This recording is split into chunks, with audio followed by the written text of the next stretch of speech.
Voilà, j'ai une question, peut-être est-ce que c'est pour Monsieur Géry, c'est possible.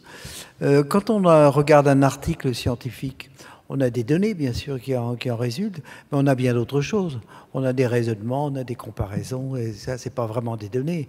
Le travail scientifique, c'est quand même beaucoup de trouver des données, mais c'est quand même aussi une autre dimension. Alors, vous parlez, vous avez mis l'accent de façon bien compréhensible sur les chemical databases et que vous utilisez donc pour construire l'IA. Hein. Et donc, est-ce que c'est pas un peu réducteur? Vous utilisez seulement une petite partie quand même des publications scientifiques, et peut-être c'est un peu aride hein, par rapport à la richesse des informations scientifiques. Voilà, comment vous placez l'information que vous utilisez, qui est utile pour l'IA, par rapport à l'ensemble de l'activité scientifique? Voilà, ce serait ça un peu ma demande de commentaire de votre part. Alors, je ne sais pas si mon micro fonctionne. Oui, si, il fonctionne.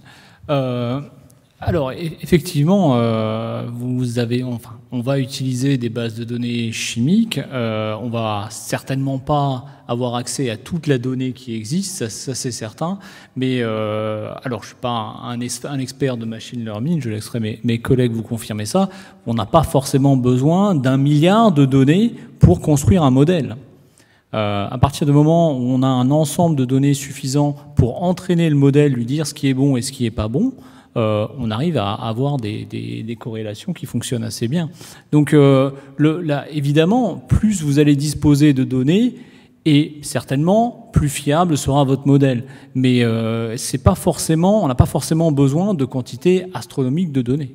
Et pour compléter un peu ce que dit Loïc, attention, il ne faut pas voir l'IA comme ça va changer la recherche, ça va modifier tout. Non, il faut voir comme l'ont dit les collègues avant, ça permet une prise de décision plus rapide, ça fait gagner du temps et des choses comme ça. Je pense qu'il ne faut pas du tout les mettre sur le même niveau. Il faut voir l'IA comme un outil. C'est ça, comme quelque chose d'essentiellement utilitaire, alors que la science, c'est quelque chose le raisonnement scientifique restera... Et c'est sûr que ça aide aussi, mais il faut tout, quoi. Enfin, je veux dire, mais c'est vrai que cette diabolisation un peu de l'IA, on la sent, quoi. Je vous remercie. D'autres questions? Oui, là-bas au fond. Avez-vous un micro? Il doit y en avoir un pas trop loin, non?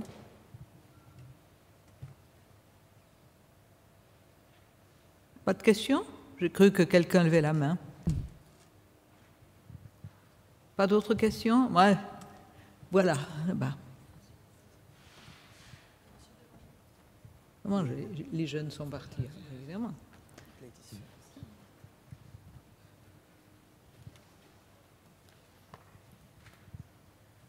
Merci.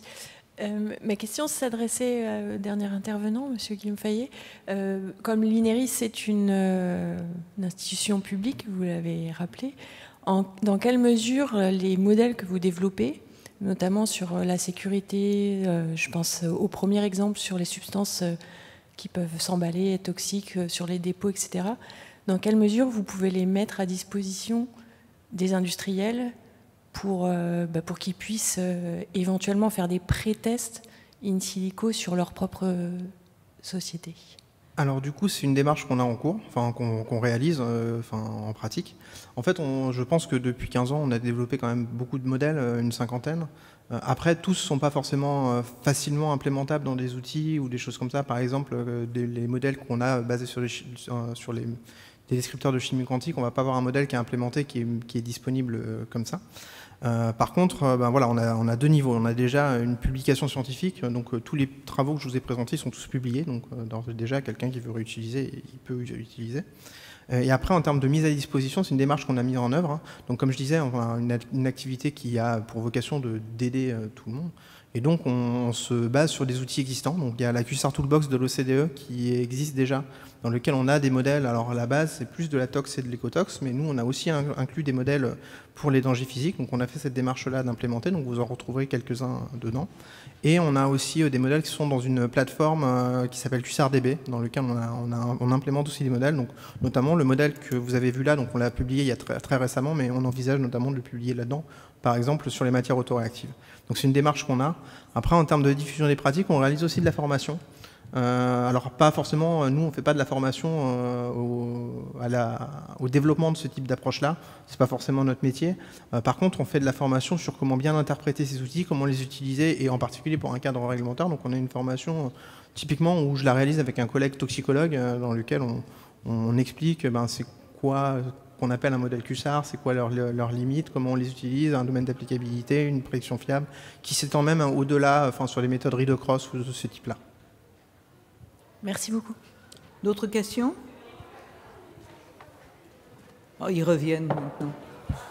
Merci. Les jeunes là-haut, vous avez une question à poser? Vous avez écouté au moins le tout début. Personne n'a de questions? Moi, j'en profite pour faire un petit commentaire. Ah, il y en a une. Ouais. Oui, c'est encore une question pour M. Fayet. En fait, aujourd'hui, on manque de méthodes qui permettent de caractériser ou non le caractère perturbateur endocrinien des substances. Et il y a des travaux qui sont en cours pour augmenter le nombre de méthodes. Est-ce que l'intelligence artificielle ne permettrait pas, à partir des substances dont on sait qu'elles sont perturbateurs endocriniens, de construire des modèles qui, justement, sans avoir besoin de définir de nouvelles méthodes, permettraient de dire à coup à peu près sûr, telle substance, par comparaison avec celles dont on sait qu'elles sont perturbateurs endocriniens, telle substance a toutes les chances de l'être aussi. Alors, je ne suis pas expert du tout de ce domaine-là, mais à l'INERIS, on a de très bons experts sur le domaine. Donc, je ne m'aventurerai pas sur le côté il existe ou pas des approches. Je sais que nous, on travaille beaucoup sur les méthodes alternatives en général. Donc, ce n'est pas forcément que des modèles QSAR ou des modèles de corrélation, de relation structure-activité sur le domaine. On a aussi des modèles PBPK, des choses comme ça, qui permettent d'avoir des modèles plus sur la toxicocinétique ou des choses comme ça. On a toute une démarche globale. Après, moi, sur la prédiction QSAR des perturbateurs endocriniens, je ne saurais pas vous répondre si ça existe ou pas, mais en tout cas, à l'INERIS, on s'intéresse beaucoup à ces sujets sur les perturbateurs endocriniens. Si je peux vous poser une question. Les catastrophes qui ont eu lieu, là, il y a une dizaine d'années à Toulouse, et puis plus récemment, il y a eu 2 incendies. Est-ce que ça vous apporte des éléments que vous pouvez utiliser, ou bien seriez-vous à même maintenant d'essayer de les éviter avec ce que vous savez? Alors ça fait particulièrement partie de notre mission. Donc en fait, nous, on a une cellule d'appui en situation d'urgence, d'ores et déjà, qui nous permet en fait de fournir un appui aux gens sur place. En fait, ça peut être les pompiers, ça peut être le préfet, ça peut être des différentes personnes autour de cette situation de crise, dans lequel on leur apporte des informations déjà sur quels sont les dangers attendus, quelles sont les distances de sécurité à mettre en place, notamment pour les forces d'intervention, c'est hyper important. On va aussi avoir une intervention qui peut être plus longue. Par exemple, dans le cas de l'incendie de Lubrizol, on a eu toute une campagne pour faire des mesures autour des sites. Et donc, les analyses ont été réalisées à l'INERIS, par exemple. On a aussi, du coup, toute une structure autour de ces analyses d'accidents. Et bien entendu, nous, la base de notre métier, c'est d'analyser aussi les accidents qui se sont réalisés dans le passé. Donc, par exemple, en modélisation moléculaire, on a travaillé, alors c'est pas avec des méthodes IA, c'est avec de la chimie théorique et avec la DFT, sur la réaction qui a pu avoir lieu à Toulouse, avec notamment la question de l'incompatibilité entre le nitrate d'ammonium et le DCCNA. Donc, nous, on a travaillé avec nos outils avec ces choses-là. Donc très clairement, oui, on exploite le retour d'expérience. Et d'ailleurs, c'est vrai que j'en ai pas forcément, je vais pas insister là-dessus aussi, mais c'est une réflexion aussi qu'on a, c'est à quel point... Finalement, le retour d'expérience, on ne peut pas l'exploiter encore plus avec ce type d'approche-là, avec des analyses textuelles, ces choses-là qui permettent de mieux faire ressortir et de mieux capitaliser sur les accidents passés. Des questions?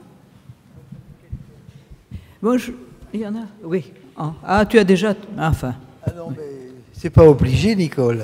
Non, vas-y. Non, juste un petit détail de curiosité. Je voudrais demander à M. Press si Ondalis a beaucoup de concurrents. Merci beaucoup d'avoir posé cette question. Je ne sais pas. Levez la main dans la salle. Mais il y a quand même beaucoup de formation, semble-t-il, qui se fait aussi depuis les universités ou depuis les écoles d'ingénieurs. Et vous, non? Et on n'est pas du tout en concurrence avec les formations initiales. Vous n'êtes pas du tout en concurrence. C'est pas les mêmes, non. Oui, Donc il faut aller à l'étranger pour trouver des concurrents à Audalis. Ah non, il y en a sûrement en France. Et après, nous, ça fait 20 ans qu'on donne des formations, donc c'est vrai que le marché a beaucoup évolué sur l'intelligence artificielle, sur le machine learning depuis. Hein. Donc il y a sûrement une offre. Oui, tout à fait. Merci quand même. Eh bien, nous allons clore là-dessus parce que la session de clôture va bientôt arriver. En tout cas, je vous remercie beaucoup. Je vous poserai une question. Vous avez combien d'étudiants qui vont sortir a priori cette année? 14. Ah, c'est bien. Non. Merci. Il y a encore une question. Zuspät.